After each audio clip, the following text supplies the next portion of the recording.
প্রশ্নটি হচ্ছে পিতামাতার জন্য যে দোয়া করি আমরা, রব্বির হামহুমা কামা রব্বায়ানি সগীরা, এই আয়াতটি কোরআনের কোন সূরার ভিতরে বলতে পারো?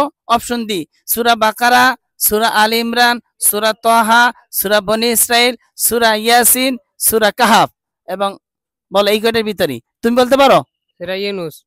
সূরা ইউনূসের ভিতরে? তো ইউনূস তো বলি না, হয় নাই, সূরা ইউনূসের ভিতরে নয়। তুমি বলতে পারো বাবা? সূরা বাকারা। সূরা বাকারার ভিতরে পিতামাতার দোয়া, রব্বির হামহুমা কামা রব্বায়ানি সগীরা, না হয়নি। তুমি বলতে পারো? সূরা বনী ইসরাইল। সূরা বনী ইসরাইল, মাশাআল্লাহ, তোমার উত্তর সঠিক হয়েছে। সূরা বনী ইসরাইলের কত নম্বর আয়াত বলতে পারো? না জানি না। তোমরা কেউ বলতে পারো? না। তোমরা কেউ বলতে পারো কত নম্বর আয়াত? সূরা বনী ইসরাইল 15 নম্বর পারা। কত নম্বর পারা?